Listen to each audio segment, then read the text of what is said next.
يا جرنا لبونا ماتين في مسنتان ديما وان براتين تا لبونا ماتت تنتبتنا نما أجيفتا قوياتك ربي سما أجيس نما ميتا والله ربي سما ميدا أبرين تباراه مسني تاتي خنا من جنازة سرت سلان نتيس إن شاء الله تعالى كان ما قوته والله دعائي قرتي أمتك ومسدين كان خيسا تقربي ندب إسني جرنا نافئتي وري أسر جروخون يوتك كتاني gandum malleellisina dhiisaa gandummaa waan fokkottu nabii jedhu ajooftuudha jedha fa innaha mumtina ajooftu cincoftuudha jedha gowwaan jedhan udaan kan kooti jedhee jedhan dhaggeeffadha udaan kan kooti jedheeti udaan tuqatee nu godhe jedhan isin warra gandummaan ta'e warra udaan akkan ufuuf godhu bar udaan gandummaa akkanatti bar nabi muhammad ganda qabaa bar wa ibrahima wa muusaa wa iliyaas hundi ganda qabani walii gallee كناف رب سبحانه وتعالى أنا في سن الله حقا جلشو خير الرت ولتنو هادي بسو وجزاكم الله سن رت ديريسو أجندا خنا جرنا أمة بلا لي فداتي لبسيت قراني سنجرتو خانغورو دندوز غور مسلا تجرسن سفارا في وانت غرتي كوميونيتي اچيت ني بيخن والبيخن جالل لي وليتي غرتي اسرت فولو غوري جرا ربين غرتي ابون الرايسن حقبو ظالم غرتي بينا ما سان انجر ربي الراح كيسو دندا دعاء نما غرتي خاجسني ربي رحمته غرفي ربي نو اگر سن انجدا نما نبي رفع ان شاء الله اسمرت اسراغا بابس اصليكو عمري ناري راد السلام عليكم اصلي السلام عليكم ورحمه الله وبركاته وعليكم السلام تكتي واتك دبچو بربادي سلا ابو مازل لمبو اصلي كيا اوان كان وني نموني وان كان قبني ديما جراني أن أورمما الآن جتون بيف أورمما توا ولت لا كملت تنفكاتو جتون إنسان دينوتا أكدينات تيولا لمن بريدة جدياد جتون كان جام أرسيت اللي أمته كان ميلو كان جام هررجت اللي أمته كان بكبو أمة فلتي ميلو والروان كان أكمي أمم قودة فلتاجرو تكوتش سا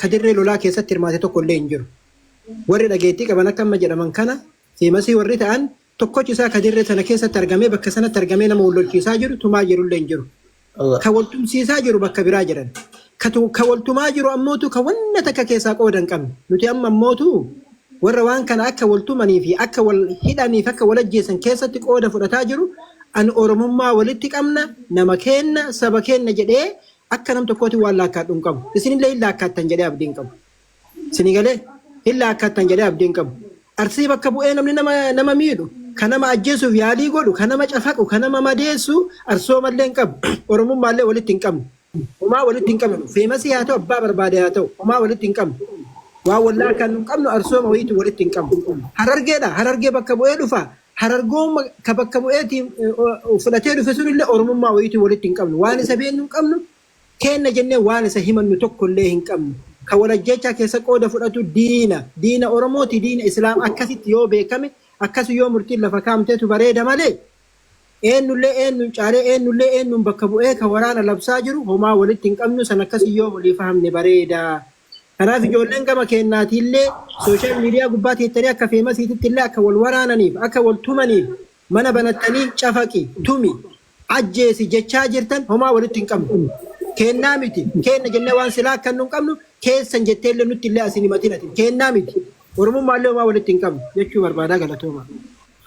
أستاذ إبصار وقا ثاري راتنا ترسل ندبنا نبدأ أكسي دكتور أصلي أيه نجد جراد دغلتون دكتور أصلي هي هدو غلطوما وان بردو داتي جزاكم الله خيرا أني وان تكونين جاتشو بربادي أرومو وان جاتو زي ما مايتو دبينا ما يرو اتسينا تكان جرتو ديساني takkaan fixaniiti dhiisanii jaan amma eega dubbii tana takkaalama jennee eegallee bakka itti godhuun silaa gaarii ilaal warri dubbii tana karan taane kuchiisee ajandaa godhee akka jalaan dhumne barbaadu nu hundi warra sooshaal miidiyaatiin ni beeyna namni ajandaan kun akka dhumne hin barbaadu warra ajandaa kanarraa bu'aa buufachuu jiru jira feemasoota jechuu warra akkana loolan jechuu tanaaf akkuma reefuu yeroo dura jettan san lafaa kaatanitti namoota manguddoo silaa guyyaa boru dubbiin tun hidhata qabdii waan biyya arabaa keessatti ta'u jirtu san qofaa miti haadha faateetiin qabii murtii guutoon qabii ibsaan qabii illuun qabii warra waan kana hunda kuttee kunoo abdii culullee faas dhiyoo tana mucayyoo arafaat sanjee dubbii hidhate hedduu qabdi dubbiin tuni وقطع في بركة مقبن والله Amma karaa fokkotaa deemtii yoo akkanatti tuttuqanii dhiisanii laal Abu Mu'aazii haa dhufuu, Sheekh Riyaadii haa dhufuu, Abu Sabraddiin Faanis haa dhufanii namoonni sila asitti namni ni kabajama ja'an hundi haa dhufanii salattuu yerumaa xiqqoo geemii taphattan sanirraa murtanii maaliif jennaan wallaahi namni lubbuu takka haqa malee baase ja Rabbi Qur'aana keessatti akka nama uumaa Rabbii hunda galaafateeti. Namni lubbuu takka du'arraa eewale akka nama uumaa Rabbii hunda du'arraa hambiseetii jedhan. Kanaaf obboleeyyan kiyya sababaa feemasoota sababaa nuti asirraa waan adda addaatiin maqaa walxuunuuf jecha goowwaan namni humaa takka hin beekne ganda xiyyaa fi lola ganda xiyyaa fi qabsaa'aa jee achii barahaa keessatti muka hudduu wal naqa wal ajjeesa safuu oromummaa waan oromummaa keessa hin jirre waan islaamummaa keessa hin jirre tiktaak irratti arku jira. Ijoolleen tun hundi ganda bakka hin buutu aboo goowwaadha goowwaa ifii kana nama abbaatu harka qabata silaa dubbii tana akkuma duraan lafaa kaatan sanitti boruu sa'aa namni jiru san galgala gizee ishaa'ii salaattanis hin bira warri diyaasporaatis numa jira guyyaan kamiisa ballama itti qabatanii labsi wahii sheekkoonni hundi dhufanii namni silaa dhageettii qabu isinis warri feemasoonni gurguddaan kun walitti qabamtanii labsi wahii bee amma beetee sa'a maleedha namni haa heddummaatu malee sa'a tana irra hedduun nama isaafuu hirriibarra jiranii dubbii tanan dhiisina pliis boru bakka itti goonee haa deemnuu isinin jechuu barbaada galatooma. Amma kana godha kanaatiif isin ustaazonni lamaan yani ijoollee Abu Sabraddiin yoo fedhanna haa dawwalanii yoo fedha isheenatti haa godhanii warra tiktookii kanarra dubbii kaate maal jedhee isinii fidaa isin immootu nama biyyi qabdu islaamni qabdu isinii fi Abu Sabraddiin dubbisaa mana Abu Sabraddiinitti borutti nu beellama akkasuma goone namni illee kunoo dhagaa jira boru galgala mana Abu Sabraddiin goone akkasitti namni mana nama guddaa sagalee illee hedduu waliin fudhatu yoo gaazexii nama gaazexii kanatti argitanii namni gizee osoo olu taala inni danfa namni mana kiyya kana akka waan sooqiddi wayii jiruuti na fakkaate ka osoo hundi isaa hima danfa. Irraa wayii laakame osoo hin cufin. Cufuu fi Assalamu alaikum warahmatullahi wabarakatuh. Qoy cufuu fi Shaas geeffadhu. እና ማነ ጉኒ አካውን ሸይጣን ወይ ቀቡት የሚግዜ ጋቲ ረጨራች ቢንዳምፋ ካናቪ ማና ለመጉዳት ሁንዱ ዱባቱ ቦሩ ሰዓቲ አቡ ሰብረዲን ፍስሪት ቶለት በለማዳ ማና ኑባና አንሞቱ ወረነ ሞንዲ ኮሜንት ጀላማ ቃል አያቱራን ሁንዳ ኢሳኒ አከ ኢሳን ዱፈን ኢትበረስ እስኒ ፊደል የሮሰነ ደወለ ፊዱ ደንዳ akkasi akkanattu akkam jettani Abu Sabraddiin fi Ustaaz Ibsa Dabareetaadha yaa dabareeta. Doktor Asli laan amma wanni ati jechuu jirtu sirriidha beekte mana kee kan akkanuma dhiisii boru ibsaa dhugaa mana abanu akka biyya teenyaatti sa'a namni walitti qabame irratti karaa kaaniinis walitti qabii hootu karaa kaaniinis walitti qabamanii akka dhufanii irratti daleeneeti mana ibsaa dhugaatii dubbannaa jechuudha. Amma mana Aslii ni utaalan akkuma inni jechuu jiru dhugaadha. Inni ani jalqaba gidee kan jedhee bar. Akka waan sukarri isaan keessa jiru itti utaalan asirra gudfamu Oromoo hundaatu kana waan heetitti. Mana kiyya namni yoo ta'e ni utaala. Anamma wallahi kana qaburraa hin beekulle eessaa ka'e eessa dhume eenyutti muuni tare eenyu keessa bahe eenyu keessa jira alaaqam hin beekuun qaata dhiise. Yaa Ustaad Ibsaa. Ijoolleen nama arrabsitu guutuun isii mana kiyyaa biloogii hundi isaanii qaata baatii afur moo shan gayan guutuu. Ibsaa dhugaa. Inni dhageessaa miti booda hogguunii fi badee jechuun akka Afrikaa 12 pm booda mana bantee Dr. Asliinis illuunis nama achi dhufnee achirratti manguddoo qabdan qabatanii wanni kun akka dhaabbatu borumatti hogguu manni irraa irratti haa ta'u. Laal mana kiyyarra mana Abu Sabraddiin wayyaree funtanaa sanirratti sagalee kennuu turre osoo isin hin dhufini Abu Sabraddiin nama manguddummaa hedduu keessa turanii uummata kanaas cinaas qaamaan bira jiranii warri kaayiroo jiru kun irra hedduun jammaanii tiktaakiin kun kaayiroodha. Isaan tunarra wayyaadha mana Abu Sabraddiin osoo godhan. Abu Sabraddiin kan asuma si cinuma jira laal. Obboleessa Ustaaz Fuwaati. Okay. Okay, ni ta'a akkasitti achirraa jijjiira Dr. Asilirraa. أيه Akkas tanumaan jaajettee nageetti ture. Dooktar Asliin bar dura hime yeroo bismilla jennu manni kiyya kun hin ta'u ani saayidii duruun na qabsiisanii jiranii jee waakkate osuman turin dubbiin miila baastee dhufteef isa. يعني ده أنا مثير لولا ده مجرو كنا لولا ما ده مجرو كنا كنت أجتي أرجعتوا في كوا فنان توفي نوتي أما وام فنان ده بكذا كهرباء ستوجين أشوما يرانجر أشوما يار راجلين أما Lola kanatu amma maqaa kiyyaan hin ta'in hidha si galee maqaa garuu kan kakaase lafa jira. Irraan aken asliin irratti hin cufin aan dhugaa dubbadha waan xiqqoo isin aarsuun oolu haasoo inni kiyyallee. لا Isin وانا aarsuun ما oolu. أقول لك بتم بربع جواتي بربع Lakki dhugaa jirtu dubbadha dhuguma jirtu dubbadha dhugaan tun hedduu nama aarsitii beeyta. ما أنا بلا دواتك جارسوم ما كفارا بربع وانا ما أعرف Kuma jaarsummaa san keessatti yoo dhugaan dubbatin kana bara yoo dhugaa walitti hin himin hin taatu beeyta. Dhugummaan kun boodaa ta'u jennee bara obboleessa keenya. ولدت Mana Dooktar Asliitti wanni takka waan barbaachisu. Qoflaatama malee mana Dooktar Asliitti. Nama guddaadha xiqqoo mattuman dhiisinaa nama guddaadha xiqqoo anuma Dhugaa laalama dhugaa dubbachuuf hundaa'u bakka manguddummaan boruu ta'uu deemtisan irratti haa taatu mana Dooktar Liis. Ahmadii kiyya dhiifama Ahmadii kiyya mangisti si jaaladha. aboo nama guddaadha namni kun nama kabajaati dhiisaa haa dubbatu waan barbaade Ahmadii kiyya dubbadhu garuu yoo dubbatte tajaarsummaa akka barutti qaban sanitti beekaatiin dubbadhu ammaaf ammootu akka gorsa ta'utti waan gorsa ta'u yoo ta'e irra guddaa wanni kun dhugaa amma asliin akka haasoo isaa baay'ee dhageeffataa ture quban qabuu jara kanallee hin beekuu waa takkaayyuu quban qabuu nama arrabsu hundaa bilook firraa godhee jira jedhee takka dubbiin ijoon takka tana lammata ta abdi jedhee reefu jedhe waan tana warri sheekotiillee tuffattanii dhiiftanii dhiini nama lafatti dhumaa jira jedhe ta abdii culullee baga jiraate akka godina arsiitti ani dhalataa arsiiti fakkeenya addaan baasuuf osoo hin tahin namoota akkana dalagan osoo irra diddibaa araaran jedhin ijoollee tana gosa qabdi warra qabdi duraan dursa osoo bakka biraatti hin tarin ta akka godina arsiitti gosa qabdi reefu viidiyoo bakka biraatti dubbadhe nama arrabsu haa ta'u nama miidhu haa ta'u kunoo aslii yoo ta'e jedhe reefu dubbadhe viidiyoo tokko akka tasaa muranillee bira ga'uu danda'a beeta aslii yoo ta'e warra isaa beeka ganda isaa beeka gosattillee dhaqee yoonni gosallee dide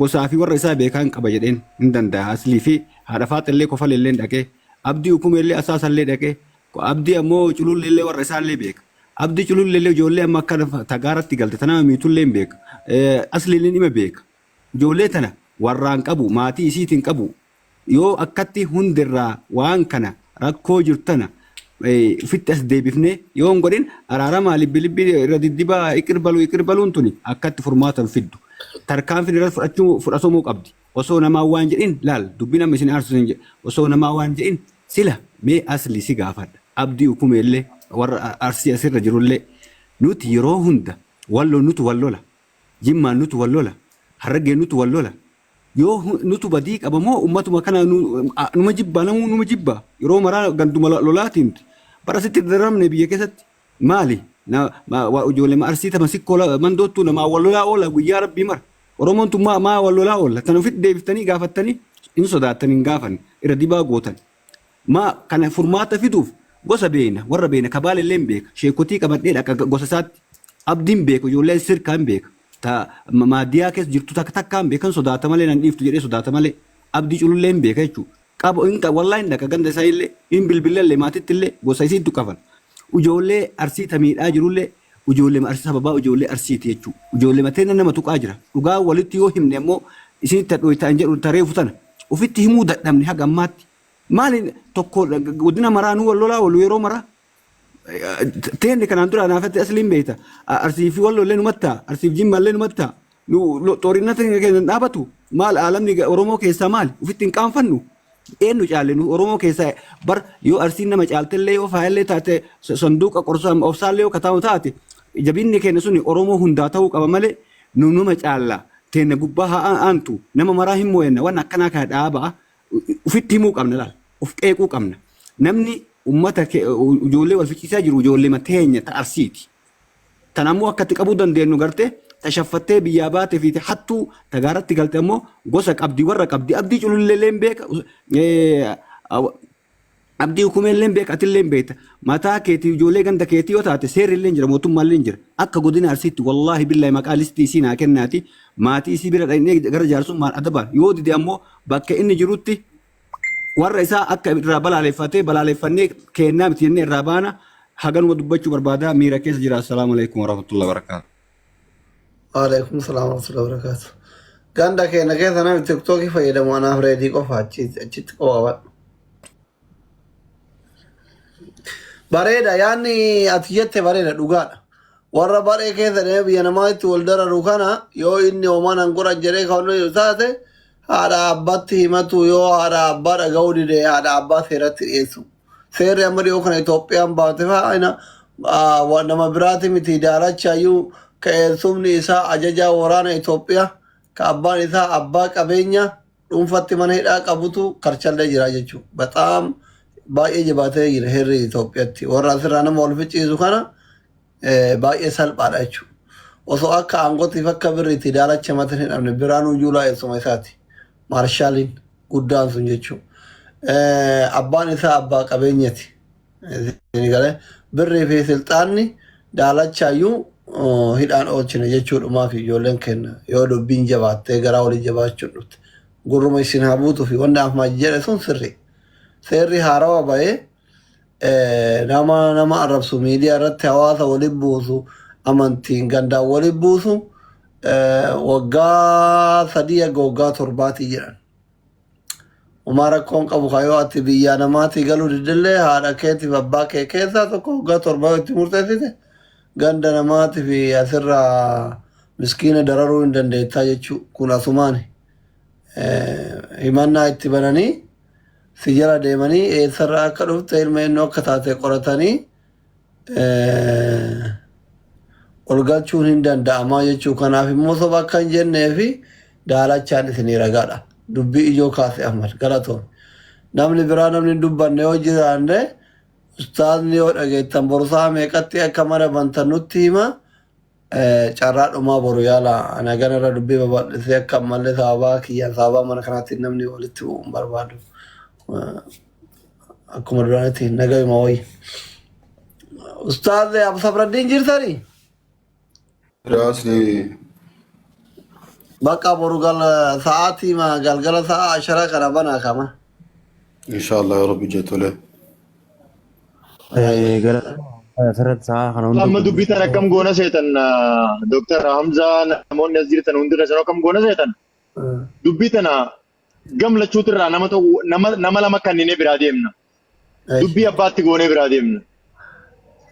Gama Harargeetti Abu Sabraddiin gama kaani abdii hukumee waliin ta'anii yoo bilbila waliin qabaanne ammarraa walii kannanii sagantaa boruu kana gamlachuutirraa nama Oromoon ni qabdi Arsiin uummanni sikkoo mandoo ni qaba jaan an Harargeetirraa uummanni Harargee ni qaba jaan nama tokko hukumeetis Abu Sabraddiinis eessatti mana Abu Sabraddiinitti achi booda nama gama lachuutirraa nuutu isinii dhiyeessa nama lola kana keessa harka qabu nuutu isinii dhiyeessa iskiriin rikoordii galtee gama lachuutirraa akka uummanni sikkoo mandootiif Harargee waliin bu'an namoota kakaasan soduma rabbiitiif jecha gama lameenirraa waan gaalarii keessa keenyaa qabnu ol baanee abbaa feete otoon sodaanne isinitti banna ni dhaggeeffattan namoota dubbii tana keessa harka qaban haja'amanii shakkaman guututti nama sikkoo mandoo irra bobbee nama Harargee irra bobbee sagalee isaanii guututti silkii teenya keessa guutee jirti.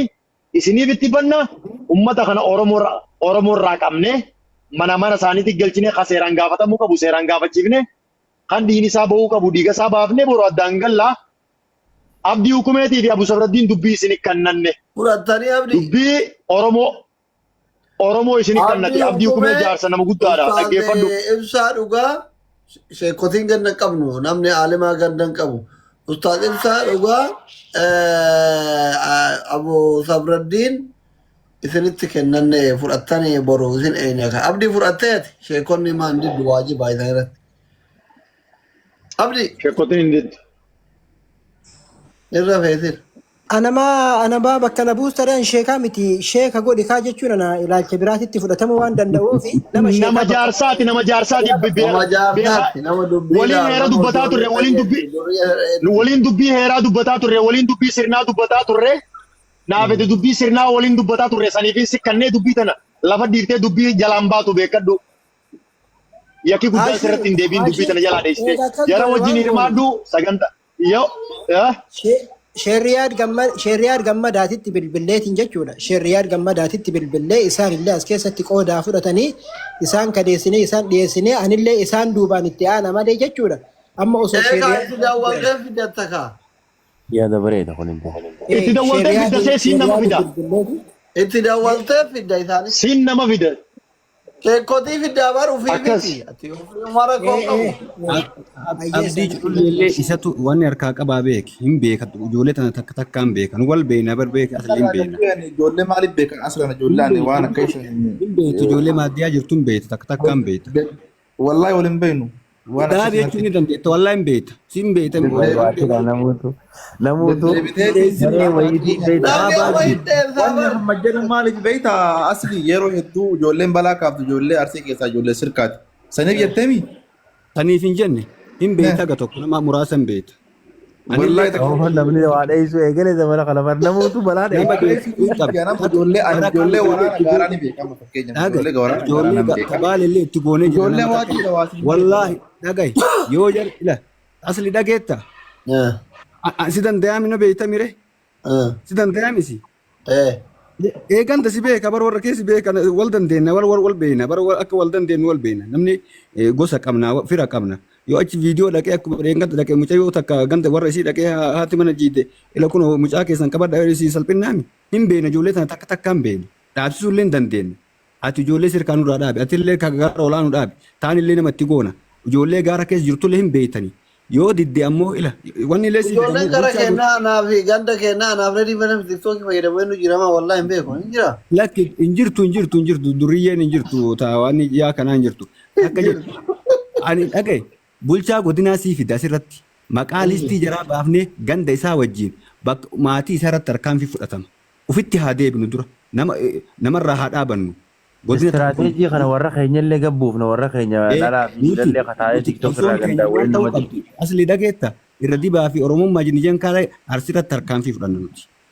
Namarraa qabanne banii aadam namarraa qabanne gadduu nuu bayaan jenneen bakka hin buufanne arsiin bakka isin hin buufanne gootanuu jenneen nama nuutumaa nu isin hin jenne isin bakka hin buufanne ummanni akka arsiitti bakka isin buufatee sikkoo mandu bakka isin buufatee wallo nuutumaa harargee nuutumaa isin hin jenne duriyyee ofii dhumma keessanii malee bakka isin hin buufanne ammoo tarkaanfiin akka irratti fudhatamullee akka adabamanillee quba haa qabaatan asumaan dhaamsa kiyya dabarsa.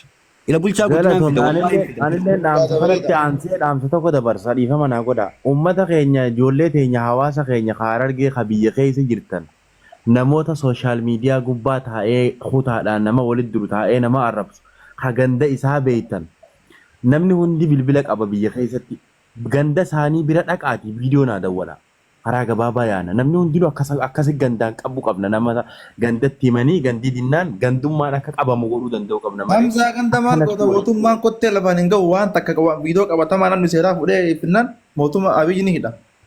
Bareeda kunu. Akka booda bilisiginnaa wajjin dalagee bilisiginnaa wajjin dalagna mootummaa wajjin wallahi bulchaa godinaa wajjin ni fidu danda'a. Akkanuma dubbadha assalaamu alaikum warahmatullahi wabarakatuh. Ani waan isiniin jedhu barbaadu harargee dhugaa irraan daladhee keessatti hin daladhee ani harargeef bakka hin bu'u arsiifis bakka hin bu'u nam tokkoofillee bakka hin bu'u akka oromootii fi akka islaamatti malee mana isinii banee nama naa dhufu naa owwaate yoon gartee abaluu yaamettini yaamii achi malee gartee nama akkana fidii jedhaniitti gaafatamummaa sana akkasitti narra akkanarratti neechuu barbaadeeti ammumaan isinitti maa booda gartee akkana nu bootee kanaan hin jennee nan komanne ani hawaasa hundaati malee kutaa tokkootoo miti gurra isin calawu ammanuma isinii banu waan gartee walitti dheeffatan san qofa seeratti oolchuu danda'u. Alaas rakkoon qabu feemasootanuu walirra dawwala kaanaa irra dawwala kaanaa. Akkas Hamzaa kiyya maaliif ni beektaa? Amma asumaanii fuudhanii kutaa fi ganda keessa nama ruuqan. An islaama guutuutii fi oromoo guutuuti. Feemasoota nuu irra dawwala sana asli ni jira anni jira khaliifaa namni hundi nama beeku irra dawwalee fida san rakkoon qabu waluma nuu bana. Irra yaa'ii kana kaasee hunda walitti qabnee boora asitti seefinnee Oromoo Arsiitiif Oromoo Harargeetti irraa bakka takkatti goone harka irraa murree oo isaan uummata akkasii bareeda boru ammoo saa asharradha. Yaa bulchaa godinoota hundaa irra dawwallee uummata kana irraa qabna malee hanjamaa aboo uummata mataa wal facaasanii jiranii. Yoo isaan asirratti dubbii sheekotaa, dubbii sirnaa, dubbii heeraa dhaga'uu didanii uummata kanarraa hin dhaabbannuu jaan akka goonuu haadha isaaniitiif abbaa isaanii hidhatti finnee techi booda ogguunii fi haatiniif abbaan hidhaman booda fi naamusa godhatanii. Kanuma. Amma bakka halkan gaarii isinitti haa tolu uummanni keenya warra jala teessanii dhaggeeffataa turtan galatoomaa bakka jirtanii jireenya biyyaa baataniif hin dagatina namni gaaf biyyaa ba'u ganda bakka bu'ee biyyaan baane gosa bakka bu'ee biyyaan baane hiyyummaa dheefa biyyaa ba'e karoora biyyaa baataniif hin wallaalina. Yaaduma jedhu rabbi haa qajeelchu sheexana rabbi jidduu keessanii haa gorra'u bakka boru wal agarra yeroo gaarii qabadha. Tole, assalamu alaikum.